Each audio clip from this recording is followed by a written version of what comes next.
until president. Is it everybody that will go to the president and ask for order? We should give that order here. Who are the people negotiating? We grab those people first.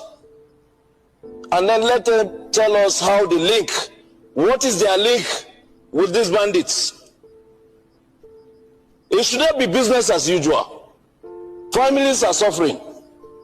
So people are living in their comfort places, making phone calls with these bandits. Can't we identify them? We can identify them. How do we do it? The gadgets we have bought for the National Security Advisor, the gadgets we have bought for telecommunications, they will be able to tell us where all these people are. But we are here, we are sending them blames. BGI TV, Baba Gbagede Motivation. Ẹ̀rí pé kò bẹ̀rẹ̀ dé, kò bá ayọ̀ àti yẹ̀yẹ́ dé. Ohun tó ń bà mí nínú jẹ́ ni pé ṣẹ́gbọ́n tí sẹ́nétọ̀ yẹn sọ tá a fi wọlé. Ó ní is no more business as usual. But so correct. Irọ́ ni. It is still business as usual. Ohun tó ń bà mí lẹ́rù ní Nàìjíríà ni pé tẹ́lẹ̀ mo ní òpù pé with time a lè ṣẹ́gun Fúlàní. Àmọ́ ṣe rí nísìn gbogbo ẹnu ni mo fi sọ pé a lè ṣẹ́gun Fúlàní mọ́.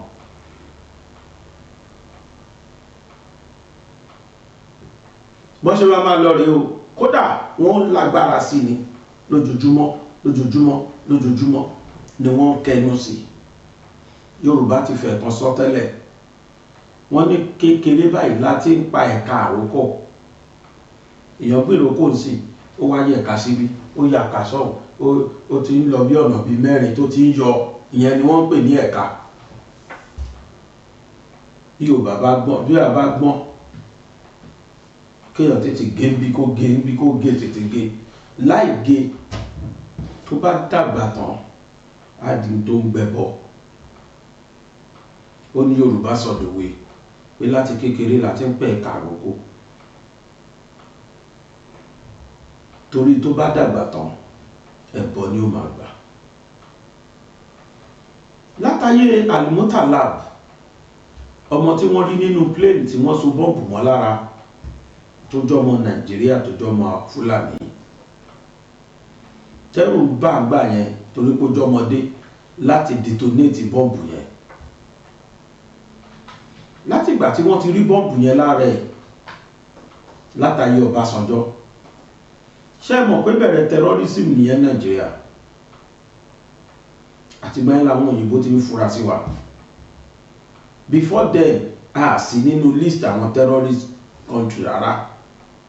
Because Nigeria knows nothing about terrorism. We knows nothing then. Àmọ́ nǹkan tó ń jẹ́ bẹ́ẹ̀. Bẹ̀tí pàtó Ọbásanjọ́ dé, tí Al-Mutalab tí wọ́n mú nínú plane. Ta ló dárúkọ? Ó dárúkọ Gumi. The same Gumi. Wọ́n tún lọ túbọ̀. Conversation wọn àti Gumi náà jọ rí inú fóònù. It's not business as usual ni mo fẹ́ bá wọlé o. Wọ́n fà lọ fà bọ̀. Gumi is still waxing stronger and stronger in Nigeria. Later, Gumi graduate ó di negotiator for bandits. And I begin to wonder, thank God, pé Tinubu ti ṣòfin, gbogbo àwọn ọlọ́pàá tí wọ́n tẹ̀lé àwọn VIPs kiri kan gbà lẹ́yìn wọn. Wọ́n pé wọ́n á fi tàwọn governors àti deputy governors sílẹ̀. Gbogbo àwọn VIPs tó kù wọ́n gba ọlọ́pàá lẹ́yìn wọn. Ẹ̀mọ́ tínú mi fi dùn. Gumi boast kiri pé Nigeria government mọ̀ nípa gbogbo tóun ṣe bọ́lọ́pàá ló ń ṣọ́hun yìí. Ó tún fọlọ́pàá hàn lẹ́yìn, ọlọ́pàá ṣọ́hun kiri.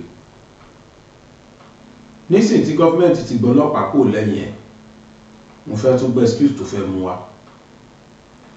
àwọn àfáà kan lọ bá Gumi ṣe meeting ní UI nìbàdàn di ọlá ọ̀sẹ̀ wọ́n ìgbà pé èèyàn burúkú ni Gumi,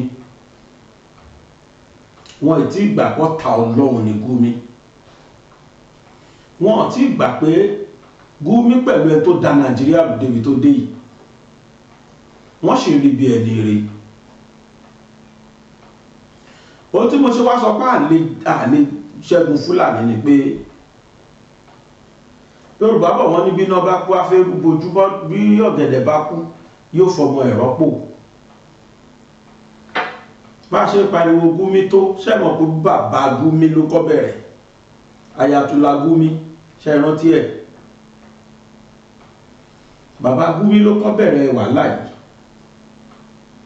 ọmọ ẹ̀ náà tó bí ṣe Gumi táwa gbọ́júmọ̀ yìí, ìyẹn náà tó bẹ̀rẹ̀.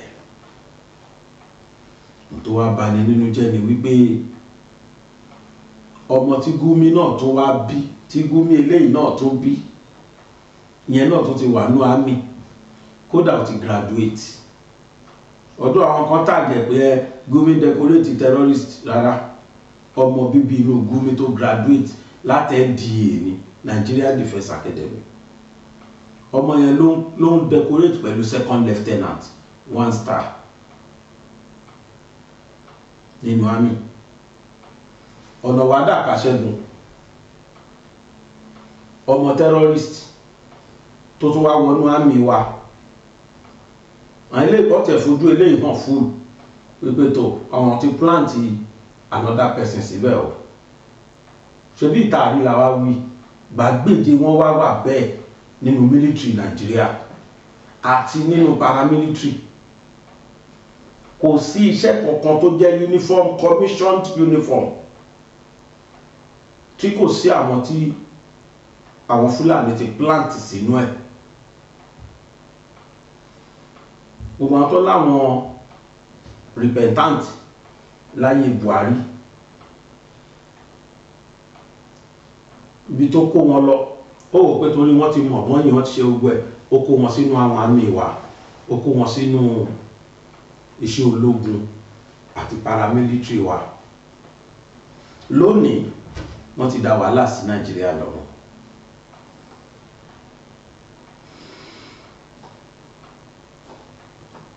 ilé ìwé kan wà tí wọ́n ti lọ jí wọn gbé láìpẹ́ yìí. àwọn bandits kọ lẹ́tà sí ilé ìwé yẹn pé à ń bọ̀ níjọ́ báyìí o. ọ̀gá ilé ìwé yẹn dẹ̀ gbógun ta. ìjọba kó àwọn àmì, wọ́n kó àwọn àmì láti barak, wọ́n kó kán máa ṣọ́ ilé ìwé yẹn. ó kú bí some hours káwọn Fúlàní dé kán wá kó ọmọ léèwé. gbogbo àwọn àmì tí wọ́n kó wá pé kán máa ṣọ́ léèwé, gbogbo wọn kò níbẹ̀ pátápátá. Who ordered them to leave? Di ọlá ọ̀sẹ̀ Nàìjíríà ò mọ̀ ta ní onítọ̀hún. kò dẹ̀ sí ẹni attempt láti dáta ló ọ̀dà wọn. civilian ò lè ever ọ̀dà military pé kó kó ń bẹ̀ kàn kó ń bẹ̀. lára àwọn àmì yẹn ló ọ̀dà àwọn àmì yẹn pé kàn kó ń bẹ̀. ọ̀gá náà dẹ̀ nítọ̀ máa jẹ́. ọ̀gá ló máa jẹ́. kódà tá a bá ṣọ́ra ó senior ẹni tó fún wọn ní command pé kí wọ́n lọ sí school yẹn kan lọ dúró. ẹ tó mobilize wọn kúrò ní barak, tó pa wọ́n láṣẹ pé kán lọ dúró school yẹn, ẹni tó pa wọ́n láṣẹ kan kó bẹ́ẹ̀ ó senior ẹni tó pa wọ́n láṣẹ kan dúró bẹ́ẹ̀. ọ̀rọ̀ kan wà nínú iṣẹ́ ológun, wọ́n á sọ pé obey unlawful order. obey àwa lásán di unlawful nígbà àtó wọṣẹ́. obey first and then complain la máa ń gbọ́. obey first and then complain. kódà kí superior officer sọ pé kó kó sínú náà, kó sínú náà kó ṣe wà complain pé ẹ̀sà inú náà lẹ́nu kí n kó sí yìí. That was how we were trained ní training school. wà kó sí wà ṣe máa complain. but nígbà tí àwa ọmọ jason sẹ́ẹ̀tì tiwa tá a dé àyàrí pé rárá obey unlawful order. If the order you give me is not lawful, I will not obey it. But notwithstanding, order is still order. Nínú òfin military, tí superior officer kódà kó ṣe one rank ló fi jù ẹ́ lọ, tó bá fún ẹ ní instruction, if you don't obey, wọ́n á charge ẹ. Wọ́n ní ìwé kan tó ń pè ní charge sheet. Wọ́n á charge ẹ, wọ́n á wá lọ court martial ẹ. Àwọn military tẹ̀lé àwọn náà ní court lọ́wọ́ ara wọn. Wọ́n á wá lọ court martial ẹ. Ìgbé military ẹgbẹ́ wọn lọ sí court tààrin wọn náà ń pè ní court martial. Wọ́n wá lọ court martial ẹ. Wọ́n máa bi ẹ́ léèrè béèrè kí ló dé tó ṣe bẹ́ẹ̀. Wọ́n ń pè ní màá rántí òfin yẹn téèyàn ti commit tí superior officer ẹ tó bá ti fún ẹ ní instruction tó gbà. Kíní kan to your superior officer máa tó rántí ẹ padà. So ẹ tó máa instruct àwọn àmì yẹn kí wọ́n kúrò ń bẹ̀ yẹn. Á jẹ́ ẹni tó sínú ẹni tó ní kán wà ń bẹ̀.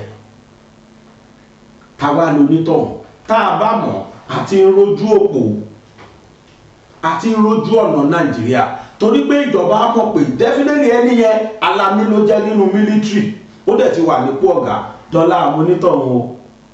Nígbà tí máa gbọ́ irọ́ kan tí wọ́n láwọn military PRO máa sọ, mo gbọ́ kan sọ pé wọ́n warrant officer kan WO1 or WO2 ìkànnì méjèèjì warrant officers méjì ló wà, WO1 ó senior WO2 bóyá WO1 ló pa wọ́n láṣẹ bóyá WO2 mi mọ ránkì àwọn tí wọ́n kó lọ síbẹ̀ ẹni tó jẹ́ in charge wọn mi mọ ránkì tí WO1 fi máa instruct wọn pé ẹ kú bẹ́ẹ̀ mi dẹ̀ mọ ránkì tó ní kan lọ bẹ̀ bọ́tẹ́ tó máa ní kán kó bẹ́ẹ̀ yẹn máa senior ẹni tó ní kan lọ bẹ̀ mo dẹ̀ mọ̀ pé láíláí WO1 ló lè mobilize army kúrò ní barrack kò possible so àwọn army ń parọ́ fún wa ni wọ́n mọ tó ń ṣẹlẹ̀ láàrin ara wọn. That is why I said mi ò rí Nàìjíríà pé Nàìjíríà ń win ní war yìí. Mo rí caption kan láàárọ̀ yìí níbi tí Sultan ti sọ pé no olórí àwọn Arewa Consultative Forum, olórí àwọn Arewa elders, olórí àwọn Northerners, ẹnìyẹn chairman wọn ni mo mean chairman wọn. Ó ní Nigeria government should prepare to give the bandits and other terrorists amnesty the way Buhari did to Niger Delta,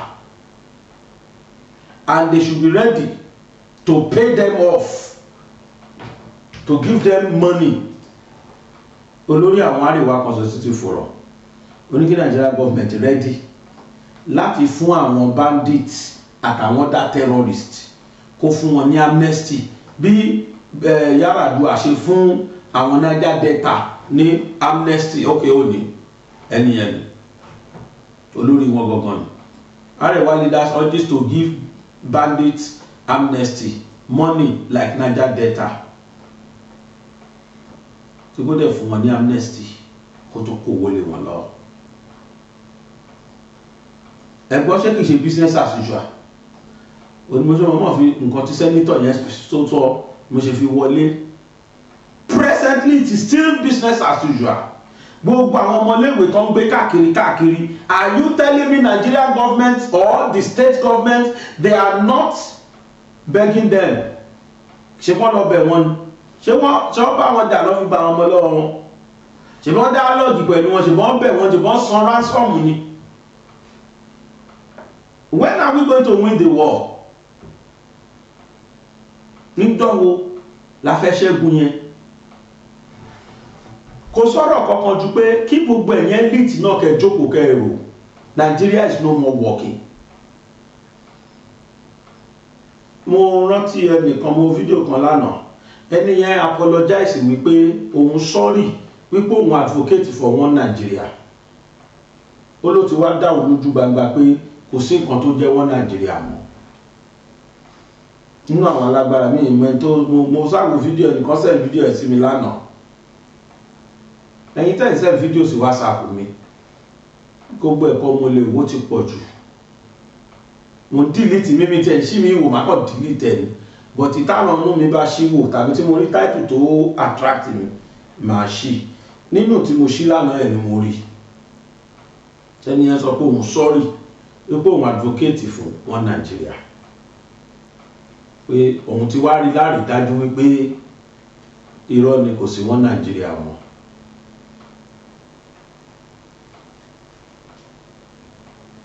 ẹ̀yin náà wo tuntun pa fún wa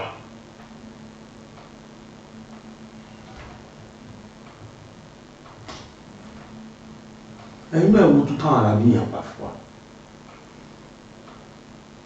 negotiating with bandits wọ́n lè fún wa lọ́mọ kò sí ọ̀rọ̀ negotiating with them is showing them how weak that government is. Nítorí wá ti mú gọ́ọ̀mẹ̀ntì lè negotiate pẹ̀lú wọn gọ́ọ̀mẹ̀ntì fi hàn wọ́n bóun ṣe wíìkì tó bẹ́ẹ̀ gọ́ọ̀mẹ̀ntì tètè ṣe yẹn láti fi bojú ara wọn pé ayé ò gbọ́dọ̀ gbọ́ pé lásìkò tèmi governors náà nígbà tèmi wà governor ayé ò gbọ́dọ̀ gbọ́ pé wọ́n jọmọ kó lábẹ́ mi wọ́n ayé asáré fáwọn bandits ní tán fẹ́ ṣé ẹ rí tẹ́ bá ti fún wọn náírà ní tán fẹ́ as government ń tẹ́ sọ fún wọn ní pé ti wà lábẹ́ wọn broad day ní mílíọ̀nù làwọn arábí jáde àní wọ́n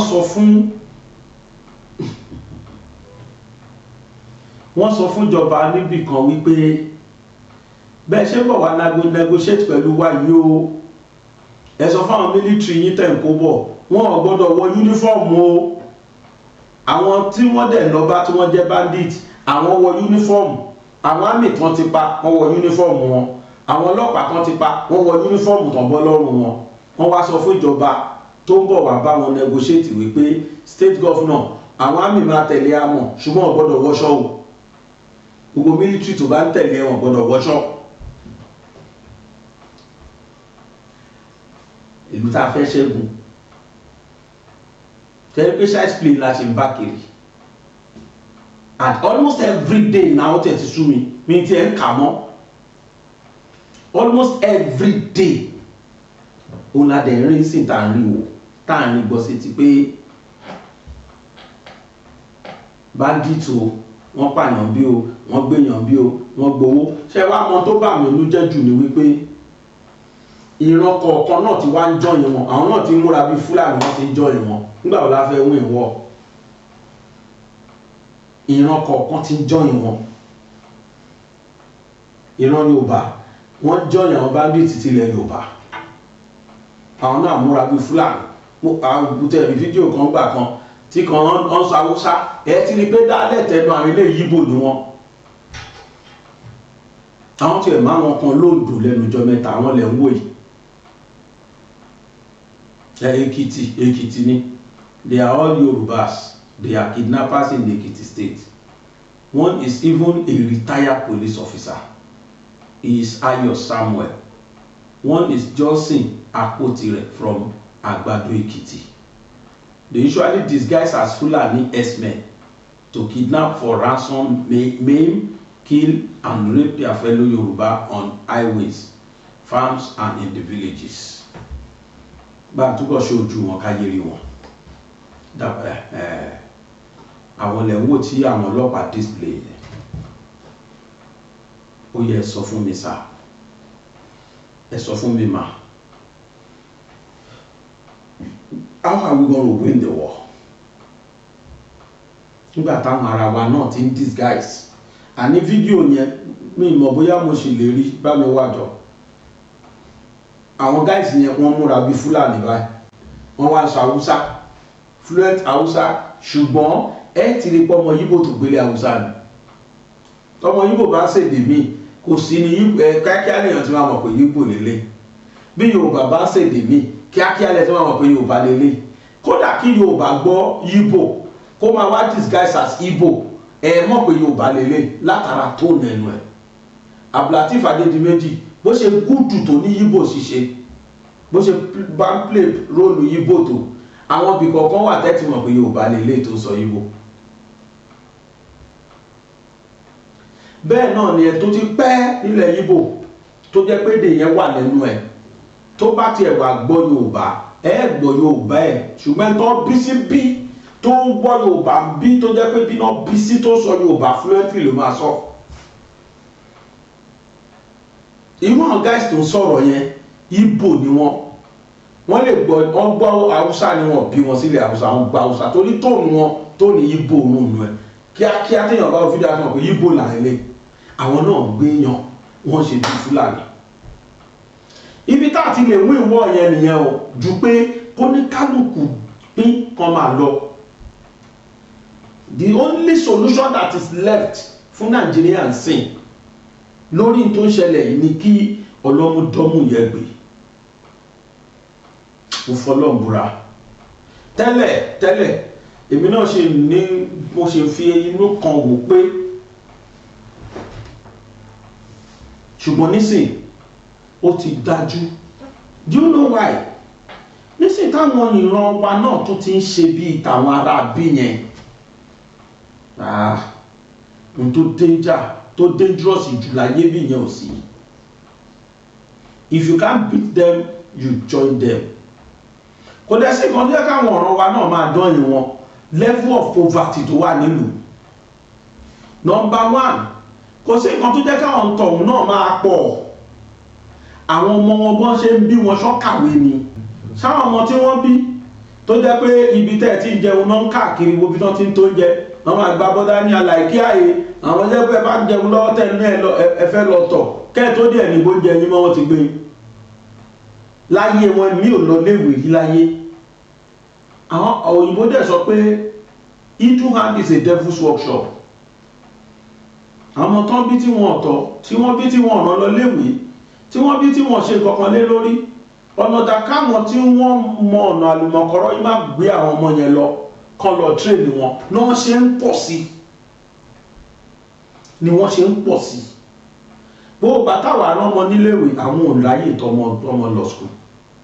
that is why táwọn ọmọ tiwa ò fi easy láti canvas kan wá join wọn ṣùgbọ́n àwọn tí ò ríṣẹ́ ṣe nínú graduate wa àwọn tí ò níṣẹ́ táwọn náà dẹ̀ rẹ́dì láti rorí pé káwọn náà dá nǹkan kan lẹ̀ wọ́n ti ń join wọn sìn wọ́n wá múra bí Fúlàní bandit. ọwọ́ dẹ̀ tó wọn easily àwọn gan lọ́wọ́ ń tójú àwọn náà dẹ̀ wà fully armed. ibi tí ìṣòro yẹn ti dé nìyẹn bá Nàìjíríà pé kò sọ́nà láti ṣẹ́gun ara bí. èyí tó wá jẹ́ chairman gbogbo ẹ̀ ò ní wípé Nigeria government àtàwọn tí wọ́n jẹ́ state government wọ́n mú àwọn ajínigbé ìwọ̀n mọ̀bí tán wà wọ́n ò rẹ́ kò ṣàgbára láti lọ attack wọn mọ́. àwọn arábí ń pọ̀ sí wọ́n dẹ̀ wà fully armed even more than our Nigeria military torí pé wọ́n ní aids from foreign countries. ẹnìkan bí mi pé bàbá Gbàgede when do we get here and when are we moving? èmi ò mọ̀. if you ask me na who I go ask. I don't know when we get here and I don't know when we are living here. The only solution I know is that lẹ́nì tó lórúkọ bá dórúkọ yẹ padà gbogbo dábàdà nítorí pàṣẹ kò irú papọ̀ mọ́ ṣàpà ló fa gbogbo tó ń ṣẹlẹ̀ yìí. torí pàṣẹ kò irú papọ̀ mọ́ ṣàpà ló ń ṣe nǹkan sí gbogbo tó ń ṣẹlẹ̀ yìí. ó dẹ̀ máa ń sọ ṣẹlẹ̀ tí ràn mí bá rúlu Nàìjíríà. ó máa ń sọ ṣẹlẹ̀ tí ìran míì bá rúlu Nàìjíríà. mo sọ́jọ́ kìíní àná pé wọ́n ti politics bọ́. a ti rẹ́dì láti dá ẹ̀jẹ̀ ọmọ Nàìjíríà sílẹ̀ nítorí politics. àwọn náà ti capitalize lórí tó ń ṣẹlẹ̀ yìí nítorí pé they just want to return to power in 2027. the little 4 years tán fi ilẹ̀ yóò ti ń ká wọn lára. bí Ìgbò débẹ̀ lé ní wọ́n rẹ́dì láti pakúsákú mbẹ̀ kó sájà wọn. bí Kogi bí Mídùbẹ̀ ti débẹ̀ lé ní wọ́n rẹ́dì láti pakúsájà wọn. tí ó bá ti ń ṣe Fúlàní tí kì í ṣe ọmọ tí wọ́n ìrọ́ onítọ̀hún ò lè rúlu ẹ̀mọ́ tó fojú Goodluck rí ni. Tinubu náà tó ṣe bẹ̀rẹ̀ ni àfi tó bá kó ń bẹ̀ fún wọn. yóò bá kó gbogbo tó ń ṣe yóò lè kò lè stop. inú mi dùn pé Senator Sanni ìyẹn kọ́ sọ́kàn wọn lójú pé you people are using all this nonsense to gain power in 2027. ṣé ẹ wá rí bàbá Tinubu ó dáa nísìn kàkà kébù má jẹ ṣèṣe kó tètè fi ṣàwàdànù bókànrán kẹ́ tún kó wa lé wọn lọ́wọ́ 2027 ká tún padà sóko àárọ̀ ó dáa kẹ́ ẹ tètè lo gbàtàgbára wà lọ́wọ́ yín sí láti kó wa kó láti bá wa pín jẹ́jẹ́ ju ká tó padà sí ẹ̀rà Fúlàní lọ ju ká tó padà sí ẹ̀rà Fúlàní kò ní bójú mu o kò ní dáa o 2027 they are planning seriously. They just want to come back to power. Wọ́n ready láti pẹ́ tó ṣe ń pa, wọ́n ready láti bàtẹ́ tó ṣe ń bàjẹ́ just for them to regain power in 2027.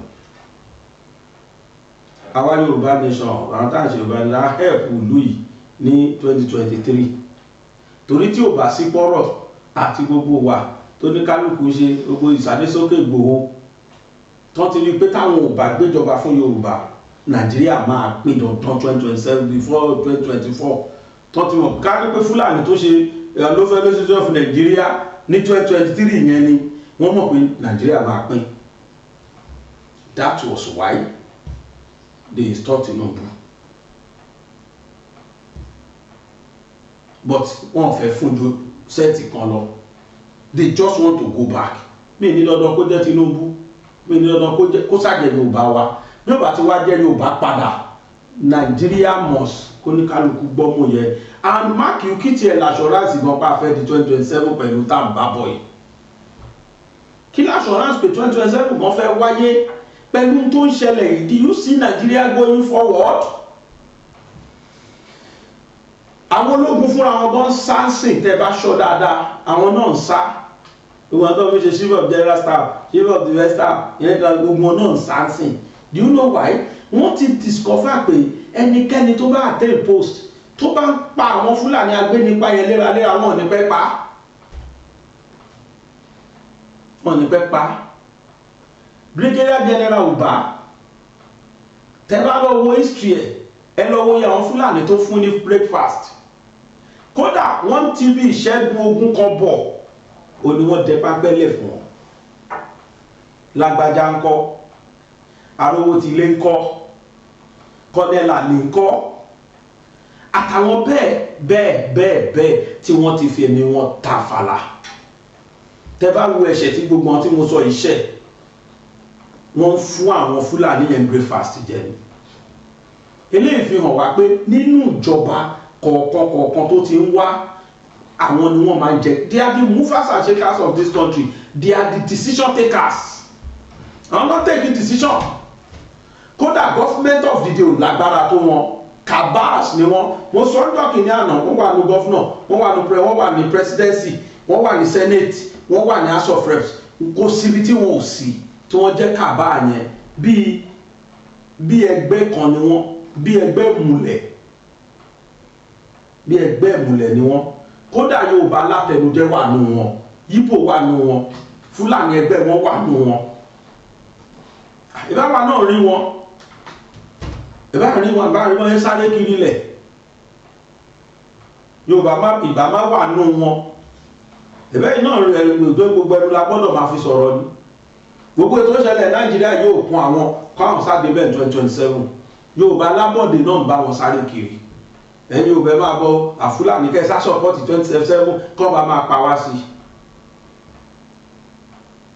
Orúkọ ọmọ adẹ̀ máa ru ọmọ. Àwọn máa rí ẹgbẹ́ ṣọlá ni ẹgbẹ́ yẹn náà wọ́n wá kiri pé káwọn sáré máa fi ṣọlá. We are harassed. Nigerians is bleeding. This country is bleeding. Nigerians are crying. Kò tí tó kàn wọ́n pẹ̀lú yẹn. Ẹ ṣáàjẹ́ ká win ní 2027 ló kàn wọ́n. This country is going this way. Oríṣiríṣi mo tiẹ̀ ti wo channel kan sìn National Assembly TV. In fact, when you watch it, you see oríṣiríṣi àṣírí tí àwọn senators yẹn bọ́n ṣe àwọn náà ti wá yarí sí àwọn náà tẹ́lẹ̀ wọn máa ń gọ sẹ́yìn abẹ́rẹ́ wọn wá fi politics kún mọ́ sí wọ́n sọ as it is ni. wọ́n dẹ̀ tẹ̀síra wọn lójú ń sìn ni wọ́n tẹ̀síra wọn lójú ń sìn. They are saying it as it is. Lọ́dẹ̀ ṣe ń sìn bó ṣe rí gan-an ẹni wọ́n ṣe ń sọ jáde ń sìn. Wọ́n jẹ́ kí gbogbo ayé mọ̀ pé ètò kò dẹ̀ sí nǹkan míì. Wọ́n ní tógun bá kó aráàlú inú bí lọ́ọ́ lù ni. Ìgbò bá ti bẹ̀rẹ̀ sí ní wọ ààfin òun lè mọ̀ tí ń wọ̀lú èmọ́ tí ń wọ̀lú báyìí. Àwọn ọmọ ẹ̀ ni wọn ò save. Wọ́n ti ń pariwo solution. Àwọn náà ti ń wá solution. Àwọn náà wọ́n fẹ́ kí ìlú yẹn dáa kó ṣe rúùlù fáwọn káwọn lè máa jẹ wá lọ. Bọ̀tán ti wá rí i pé àwọn ará bí ti wá wọ́n ti pòsì threat sáwọn báyìí. Wọ́n ti rí i pé kò ṣeé gbé mọ́. Ojoojúmọ́ àwọn náà sùn kan díjúmọ́ sí ẹ̀rù tí ń bà wọ́n náà. Ṣọ́mọ tó ní kí yóò máa sùn ní òun náà ní fojú lóorun. Mẹ̀kúnnù ni wọ́n ń gbé látijọ́ ìtẹ́lẹ̀. They feel like concern. Ẹ̀jẹ̀ gbọ́gbọ́ sọ̀rọ̀ yẹn National Assembly. Bí ọ̀kan bá sọ́gbọ́n ní yá sí torí mẹ̀kúnnù ló ń gbé.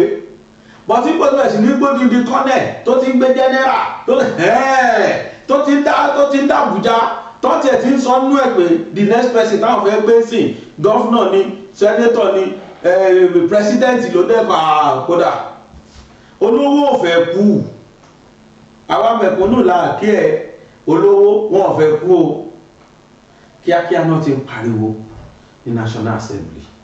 Ìkan nínú wọn ni mo fi wọlé yẹn ẹ̀jẹ̀ agbọ́n tó wí. Why must we wait until president? Is it everybody that will go to the president and ask for order? We should give that order here. Who are the people negotiating? We grab those people first. And then let them tell us how they link. What is their link with these bandits? It should not be business as usual. Families are suffering. Some people are living in their comfort places, making phone calls with these bandits. Can't we identify them? We can identify them. How do we do it? The gadgets we have bought for the National Security Advisor, the gadgets we have bought for telecommunications, they will be able to tell us where all these people are.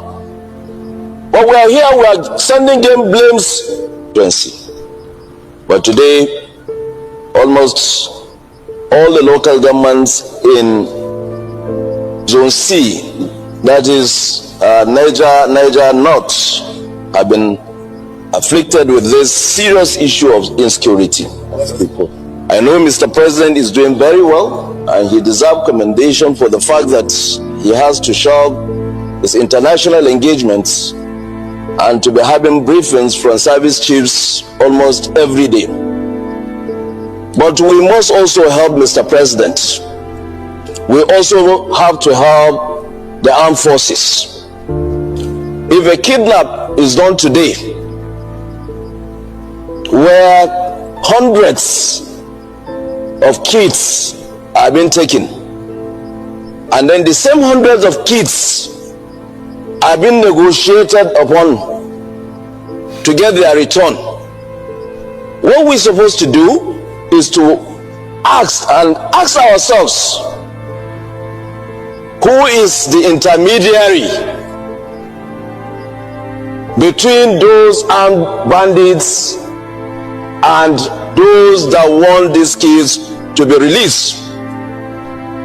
You want a solution.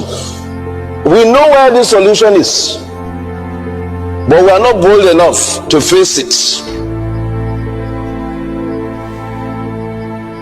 They use phones to call people to negotiate and even tell where these people will go to pick those guys, those children they have released. My colleague is talking about technology. If our armed forces don't have it, our security or intelligence agencies don't have it, then we are not yet serious about tackling security in this country. Because for every phone call, there's a coordinate. And these people are there sending messages, sending clips on social media, making our country a laughingstock. If we want to help Mr. President, it is not only Mr. President that will give directive. The Senate is a legislative chamber that will, whatever resolution will take here is binding. Why must we wait until president? Is it everybody that will go to the president and ask for order? We should give that order here. Who are the people negotiating? We grab those people first, and then let them tell us how they link. What is their link with these bandits? It should not be business as usual. Families are suffering. Some people are living in their comfort places, making phone calls with these bandits. Can't we identify them? We can identify them. How do we do it? The gadgets were bought for the National Security Advisor. The gadgets were bought for telecommunications. They will be able to tell us where all these people are. But we are here, we are sending them blames. It started from one local government. It started from Bono. In one local government. And today it's spreading everywhere. No state is the moon. I don't want to put politics in this thing. No politics. It's a reality. If I have my brother, my son, if he's doing this thing, he should be picked. The law should take its course. We are confusing him. We're supposed to help him.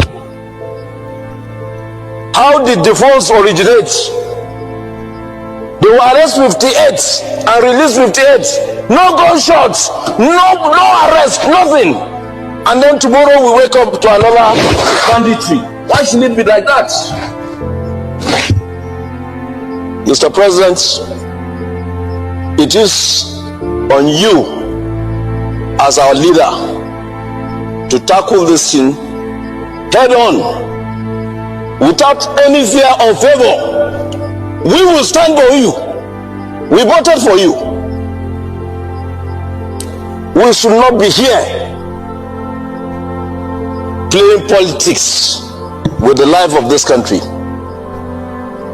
We must own our responsibilities. Mr. President will direct, but we have to do our own to help him to navigate well. The United States of America have come up with an issue that there is insecurity in Nigeria. It's not for Mr. President to handle alone. The two chambers of the National Assembly are supposed to take this issue very seriously. We're supposed to be a legislature that will engage another legislature.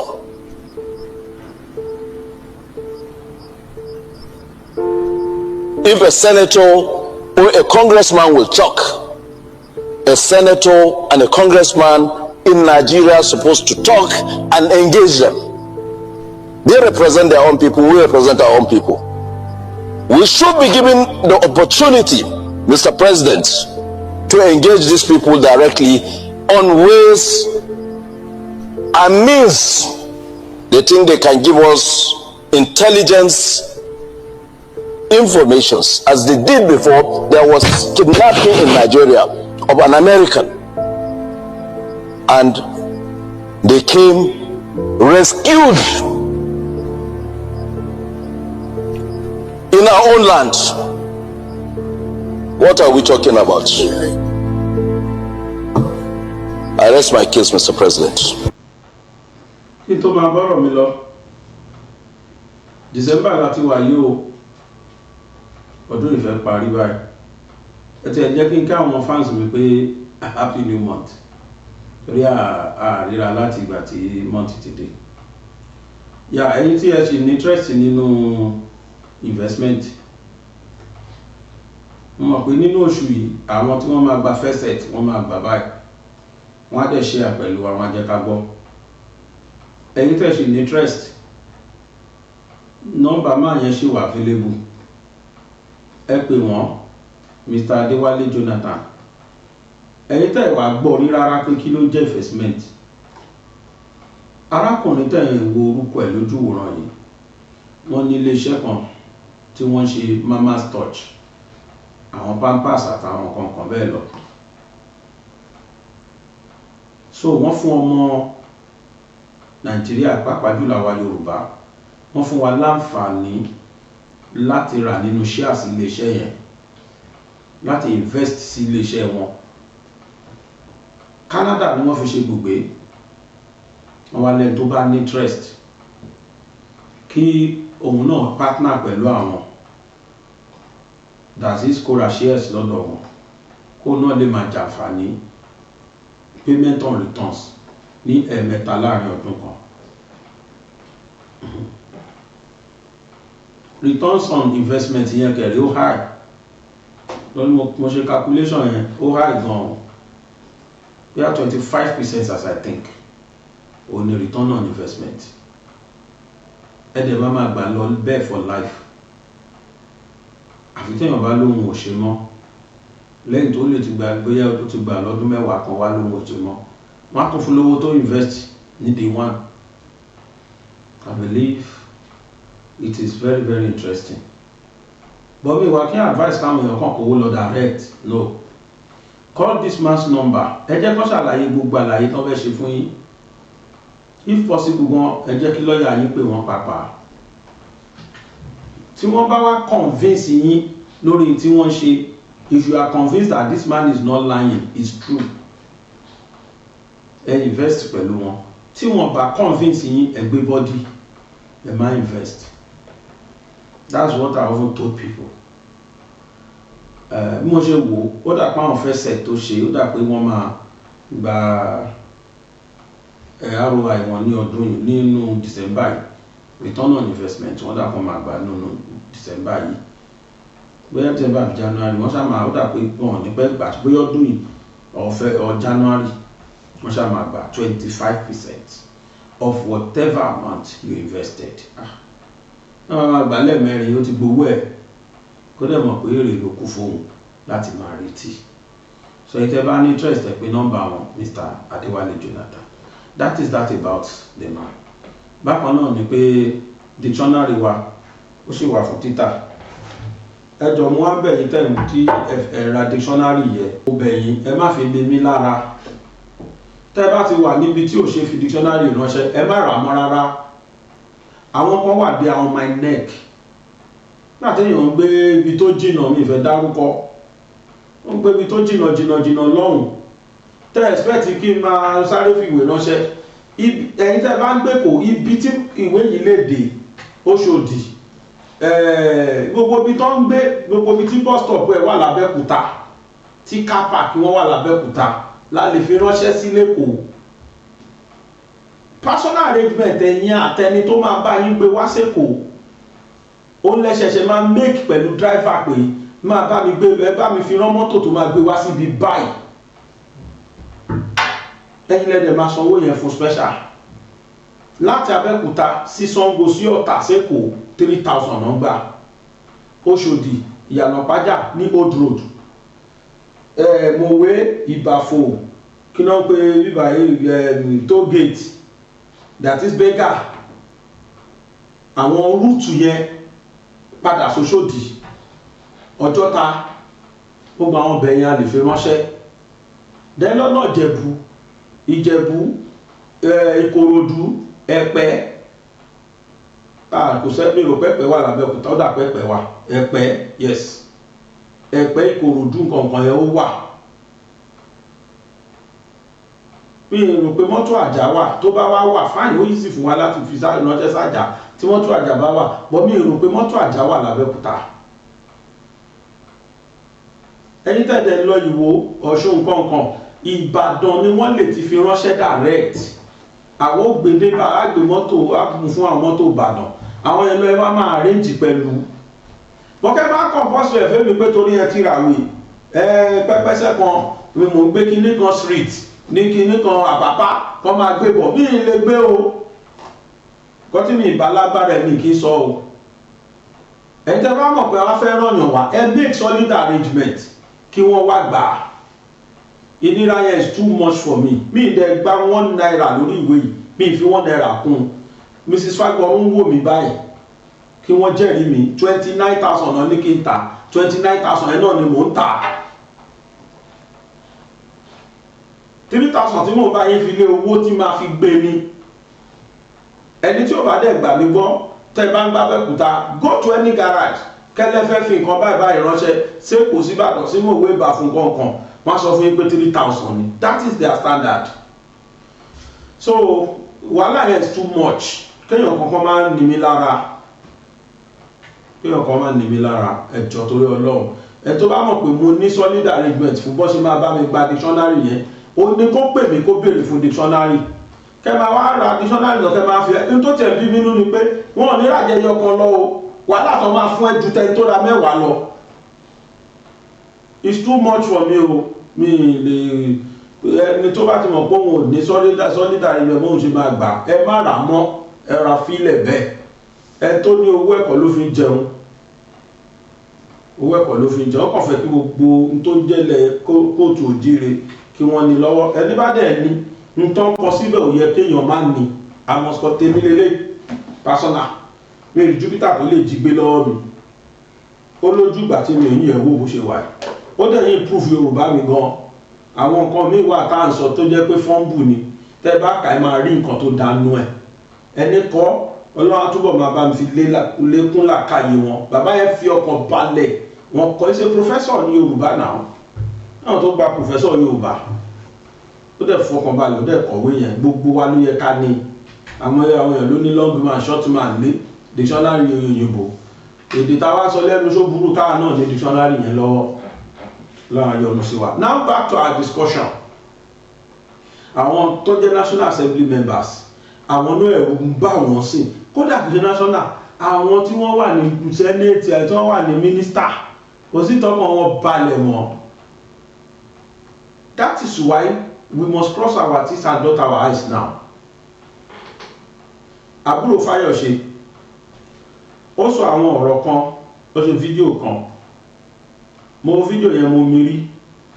Yàtọ̀ fún tiẹ̀ máa kan náà tún sọ̀rọ̀. Oníkálùkù wọn yà wọ́n lẹ́nu ni pé irú ìlú wo la wà yìí. Ẹlẹ́fẹ́ bá bandit jà ẹ tún lọ bá wọn ẹ tún fowó bẹ̀ wọ́n. Enemy Ọbásanjọ́ sọ kínní kan ní ìgbà tí ogun Biafra ń lọ. Ṣọ́básanjọ́ ní àbí ẹnìkan àwa gbọ́n mú tán ní òkòṣojú èmi ojú kòkó lọ gbogbo gbà ẹ. But wọ́n náà sọ pé ẹ báyàn jẹ tó ń fún lóúnjẹ. The next thing tí Nàìjíríà ṣe wọ́n kàn kọ́ ti gbogbo ibi tó ń jẹ́ ti ń lọ sí east ni wọ́n kàn jẹ́ kọ́ lóúnjẹ import mọ́ ni. Nàìjíríà ṣẹ́gun àbí òṣẹ́gun. Tẹ́ ẹ bá tún kó owó lọ fún bandit tẹ́ lọ fi bẹ̀ wọ́n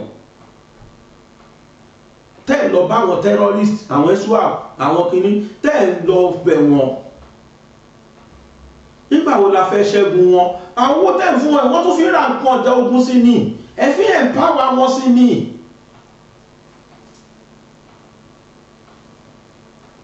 All we need is lẹ́wọ́n tí wọ́n bá gbára Nigerian troop ká mọ́ wọ́n ti pulverize wa wọ́n ti infiltrate àwọn military wa fine call for help outside ṣebí diplomatic wà tàjọ ní àmọ́ àwọn countries tàjọ ní diplomatic agreement call for them. We should not be too proud to call for them outside come and help us. Àmì ECOWAS àwọn ECOWAS àmì wà àmọ́ ìgbà tí Nàìjíríà ti fi ECOWAS rán tó ti fi troop ránṣẹ́ sí ECOWAS sí ECOMOG wọ́n pè wọ́n ní ECOMOG and Nigerian troops were the best among them then. Why now? Why? Kí ló ṣẹlẹ̀? Kí ló dé tó ti gbà tiwa tá a fẹ́ gbé wọn? Alẹ́ ránṣẹ́ sáwọn ECOMOG kan wọlé náà àwọn sáfì proliferize àwọn yẹn bọ́ torí pé Fúlàní ló ń pàṣẹ tí ìjọba kan bá dánwó ẹ̀ wò kò lè last lórí oyè yẹn. If it is true we are ready to fight bandits in this country, all these so-called negotiations of a thing must stop. I couldn't imagine àwọn ẹni ní infantry débi wípé wọ́n wọ military uniform wa wọ́n nú gbó wọnú ìlú ìjọba kan máa lọ bá wọn sọ̀rọ̀ mo rí fídíò kan ló gọ́fúnà báyẹn ó lọ bá wọn bẹ̀bẹ̀ lọ bá wọn sọ̀rọ̀. Could you imagine time terrorist kan tọ́wọ́ ti tó tẹ́lẹ̀ wọ́n ní máa tó kàn tó máa lè dókàn tó kó nu ìlú ni ó kàn kó nu prison ni ó wá bọ́ sí ìlú tó wá di kódà ó gbé brigadier general pàápàá ó di gbé wọ́n wá ní gọ́fúnà wá ń lọ ń bẹ̀ ó lọ ń bá bẹ̀ òun ni mo sọ pé ó fún gọ́fúnà ní àṣẹ wípé àwọn military tó wá ń bẹ̀ wọ́n gbọ́dọ̀ wọ uniform o ṣùgbọ́n àwọn wọ uniform ẹ wo fídíò yẹn ni. The richest and most notorious bandits we have in Nigeria. He operates in Katsina State, where he has a very strong hold in the northern region. This particular bandit, in name, na Mustapha Babaro. Around 2024 April, now the military first arrest him for inside that particular state. But surprisingly, he regained his freedom and continued his terror reign in that state. How come bandits where we say they arrest, bandits where they catch, magically gain freedom or magically escape or was magically released from the armed forces and now he's one of the biggest terror in the north? My people, it gets some kind of things that they go explain to you about this country and you go put on for head there. You don't go even know how you want to understand or even explain that matter. Around 2024, that they fair arrest him, moved down, magically get freedom. February 5th, 2025, this particular bandit kidnapped a brigadier general who was the former director of NYSC, no other than Brigadier General Stiga. According to documentations, the talk said this particular brigadier general was in his hometown when all of a sudden a group of bandits enter inside a community like Commando. As they burst in, now they start to release Kala everywhere, they shoot up and down. Now they ran them up, adopt this particular brigadier general, pick some other persons where some people estimate they were up to 18 and above. Now they carry them enter bush. Then they started demanding for millions before these persons would be released. During account of this particular brigadier general, where we say the Colombians at that time, he talks say when they're there for inside the den of the kidnappers, these bandits, he said whenever military crafts they pass, aircraft they pass, now then as soldier men where they capture, now they bring come outside, till they form shield. In fact, he said the weapons where we say these guys get, he said not be waiting they feel open mouth to talk. Waiting bust my head for the matter. During the course of his explanation on his time where he spent with this particular bandits, he said before his release, a huge sum of ransom was paid. Some people say 60 million, but later it was believed that it was almost triple that amount that was paid to release this particular man. And above all, the man talk say these bandits know their ranks. And they talk say whenever they Colombia military men, say the Nigerian government, they always they pay ransom to release them. Then they keep money aside to release them. This not the government where we want they fight against banditry. Now settle, they settle them. And even when they paid ransom for this man, it took them 1 week before they could hear his voice. And this man ended up spending close to 52 days in the detention of these bandits before he was finally released. When they release him, you know if you appreciate God for what God do for her. Now they take come outside, bust and say, man, the thing where we say Nigeria need to do to eliminate these bandits. Now everybody go put hand. Now, this particular bandit, so where we say fed them the custody of the Nigerian military, where magically regained freedom, don't take hostage of one particular community for inside Katsina State, one Karanka local government. It don't tell all the residents for there, say they must pay 50 million or else they go use their eye to see what they never see before. And according to resource and information what they get, they say this particular bandit is untouchable. That government officials of recent invited him and some other bandits in Katsina State. One honorable where they serve for Katsina House of Rep hosted them, begged them to tell them, say, I beg, this is how we go to pay on a social amount for a peace deal so that we no go to Colombia people for the government or for the community. And the bandits, they agreed to a peace deal. When they were coming, they put on camouflages of slain military heroes where they say they don't buy. They put on the camouflage and uniform of slain policemen where they don't buy. They enter the negotiation ground and they won. Say make people where be true military, true policemen, not put on uniform. Now only them get right to put on uniform. They carry so many color and weapons for their body to show how authoritative and how commanding they were. These are the government officials going to negotiate with them. My people, in a sane country, it is now obvious that these our leaders know where these bandits are, who they are, how they move, but they've decided not to go after them. Because why? They pity these bandits. They believe in the cause of these bandits. And the funny thing about what is wrong or what is evil, I say, it will affect you whether you talk put or you not talk put. It will rotate. As I speak to now right now, Lokoja, Kogi, and Everons are experiencing heavy attack from bandits who have taken over the reign. In fact, the governor of the state talk say most of these bandit leaders don't come out from north, they don't dey Kogi state, and that is why they from Kogi state they fit affect places like Kebbi, Kwara state, Benue state, those ones where we say they the middle belt, and from there they operate. My people, I want to ask again, which kind of country we dey? How una see this matter? Ẹni tí ó parọ́ yóò sọ pé lẹ́rìí òun wà lálákejì. Ẹ̀gbọ́n tọkùnrin yẹn sọ, kò sí ìjọba tí ò mọ̀ bí tán wà. Ọmọ Gumi tó ti ń plant ẹ̀ báyìí sínú àmì. Gbogbo àpótí rí àbí máa ṣó fídíò tó ti ń decorate ọmọ ẹ̀. Kò sí nǹkan tó fà á. Àwọn náà ni wọ́n plant ara wọn, wọ́n mọra wọn. Tó bá yá nísìn lọ bá dọ̀la kan,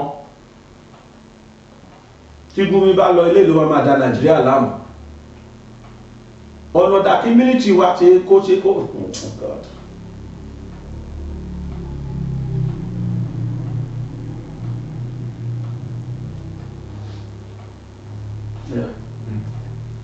Military officer tó bá lóun fẹ́ tranga tí ò fẹ́ gbọ́ràn sí wọn lẹ́nu tó sàsọ pé dandan sẹ́ Nigeria must get freedom, we must win these people ó tọ̀ rẹ̀ wọ́n kàn fẹ́ mí ẹ̀ lanu báyìí tó dẹ̀ kù ní sìtàn ṣe yẹn. Èmi fẹ́ pé bàbá wa Tinubu ni o wípé kò ní dùn máa wà kóòtù òjìire nínú bí ẹ bá tó jẹ́ kí ó di 2027 tẹ́ bá kó wa padà fún Fúlàní kẹ́ tó jẹ́ káwa kóòtù òjìire wà nínú àwọn tí Fúlàní máa ṣèjọba lé lórí Nàìjíríà ní 2027 kò ní tẹ́ wa lọ́rùn o. Ó bẹ́tà nísìn tẹ́ bá ti rí pé wọ́n ṣe ń bá bọ̀ yìí wọ́n fẹ́ dá yín padà. Ẹ jẹ́ kí Yorùbá pín ká máa lọ. Àtún ní fẹ́ ká tó ṣe ẹrú lọ́dà Fúlàní. Tí Buhari fi wá ṣe láà tí kú òǹbẹ yìí kò ìtàn lára wa. Kó sàjá wọn náà máa ń fẹ́. Bíran míì bá ti lè jẹ olórí báyìí wàhálà ni. Adé wa lọ́wọ́ àbọ̀ wọ́n ń ṣe fámìlì wa Nàìjíríà, wọ́n ń ṣara wa. Kódà Haúsá tán náà ti tàn claim, àwọn Haúsá láwọn ò mọ̀ wọ́n rí wọn ṣara wọn kọ́ńkà wọn náà ní. Wọ́n kọ́ńkà wọn náà ní. Kódà Haúsá sọ débi páwọn ò sí lọ́dà Àrèwá. Wọ́n ní Fúlàní ló ní Àrèwá. Wọ́n ní United States of Hausas làwọn jẹ́. Kódà wọ́n ní lógo gbogbo àrí, wọ́n ní coat of arms sí wọn. They are all united Hausa. Ojú wọn ti lansing.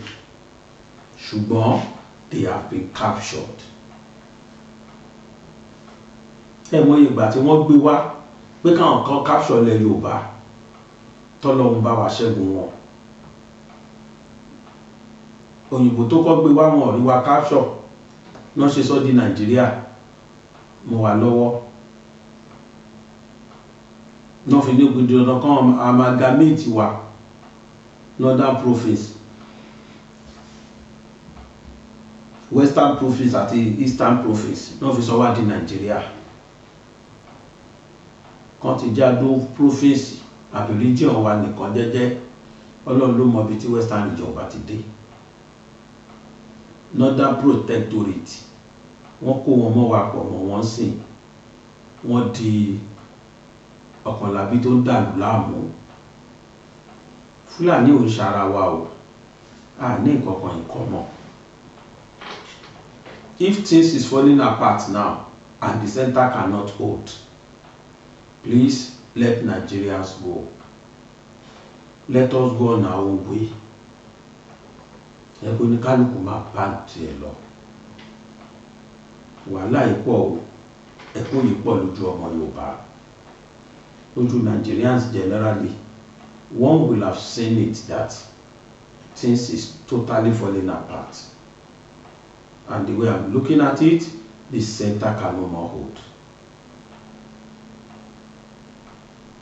Chinua Achebe ló ti kọ́kọ́ rí, ló ti kọ́kọ́ kọ́ níwèé. The falconer are no more falcon. The country is no more rosy.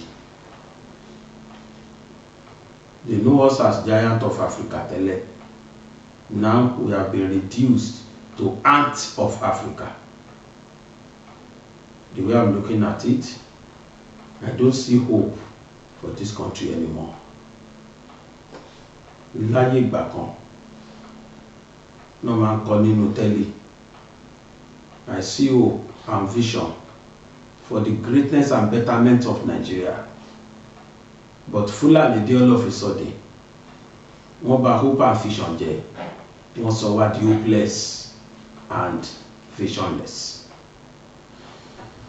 Ẹni bá gbọ́n, ẹni bá létí kó gbọ́ níjọ sọ. Wọ́n ní ẹni tó bá létí kó gbọ́ nǹkan tí ẹ̀mí wí. Bàbá Tinubu, ẹ̀yin nìkan kọ́ ní Yorùbá, ẹ sì rántí pé ẹ̀mí gbogbo Yorùbá wà lọ́wọ́ yín. The needful tẹ̀lé ṣe ń sìn. Wà láyà Fúlàní mọ̀ra wọn, wọ́n mọ bí táwọn báńdíìtì wà. Àwọn náà a máa sọ páwọn mọ́ wọn. Àwọn ọmọ àwọn ní Gumi náà sọ gbogbo ìgbà lemọ́lemọ́, ẹ má pa báńdì, ẹ fún wọn ní amnesty ni. What kind of amnesty? Náà fẹ́ fún ẹni tó ń pa àwọn èèyàn lẹ́kún ní gbogbo ìgbà lójoojúmọ́, tó ti pa ìmọ̀ye àtọmọdé àtàgbà wọn ọ̀mọ́. Amnesty wo lẹ fẹ́ fún stark illiterate? Ọmọ darandaran, ọmọ adaran, ọmọ bá mọ̀ màálù sùn. Amnesty wo lẹ fẹ́ fún wọn tí solution fẹ́ wà? Èyí tí Buhari fún wọn ń kọ́ kí náà fi ṣe. Ṣé bí Buhari fún wọn l'amnesty? Ṣé bọ́ pé àwọn repentanti, gbogbo àwọn tó repent wọn ni wọ́n ń da Nàìjíríà rò sí. Tó lọ́ repent tán, ó kó wọn lọ nínú military wa. Wọ́n dé military tán, wọ́n sọra wọn dalami. Kí Tinubu náà tún fún wọn rí kó tún fún wọn l'amnesty. Kán fún wọn lówó, níbo náà fẹ́ gbà. Ṣé ìwà tí ní kan stop? Gbogbo negotiation táwọn governors ti ń ṣe pẹ̀lú wọn látọjọ́ yìí, níbo náà dá sí? Níbo ni wọ́n dá sí? Àwọn tí wọ́n fi confidence gun ọ̀kadà wọ̀lú pẹ̀lú uniform àwọn àmì wa tó ti pa. Wọ́n dẹ̀ wò wọ́n ń fọwọ́ ra wọ́n lórí. Gbogbo amnesty, gbogbo kí ló pè tó ń bá wọn ṣe, dialogue tó ń bá wọn ṣe, kí ló mú jáde? Èrè dà. Ẹni tẹ́ bá bá sọ̀rọ̀ tẹ́ plead fún tó jẹ́ pé wọ́n reduce ní number, rate of crime yẹn ó ń dínkù. Yẹn lọ́mọ̀ kan fẹ́ gbọ́ràn. Bó táwọn tẹ́ bá sọ tán máa gbó lọ́wọ́ yín tó ń sìn. The same Ondo local government ní Kwara tí Abẹ́mọ náà ti kó àwọn ará ṣọ́ọ̀ṣì tí wọ́n sì bá wọn prí. Wọ́n tún padà lọ́bẹ̀ lọ́tún káwọn mí. Ìlú tó ti kọ́ àwọn student tí wọ́n kọ́ àwọn student lẹ́tọ̀ tó negotiate fún àwọn, wọ́n tún padà lọ káwọn mí. Let us call a spade a spade. Tó bá wá láti ká finish, let's finish them once and for all. Kò sí solution kan. Ṣùgbọ́n kí Tinubu kọ́ kọ́ọ̀lù fún foreign aids. Kọ́ńtẹ̀ pẹ̀lú yìí kò jù bẹ́ẹ̀. That is my submission. Ó ní ọṣẹ́ ọlọ́kà ṣogbọ́ ẹ̀tẹ́ bá òpó iná làdúpẹ́ lọ. A kó oṣù tuntun, a kó December ẹ̀ parí oṣù náà láwà yìí. Bó ṣe ń parí lọ bí 2025 ṣe ń kẹ́rù ẹ̀ tán pátápátá, kódà mọ́tò tí dé ó ti kẹ́rù ẹ̀ síbẹ̀, kí mọ́tò ṣí ló kù, wọ́n ti dẹrù yẹn tán. Kò ní dìwà mẹ́rù lẹ̀mí àti yín lágbára ọ̀nà tọmọtọmọ, tíyàwó tọkọtọkọ, December ò ní dìwà mẹ́rù lọ. Wọ́n ní dìde ìṣẹ́jú kan fún wa láìpẹ́ yìí á dàgbà lógo lágbára Ọlọ́run láyọ̀.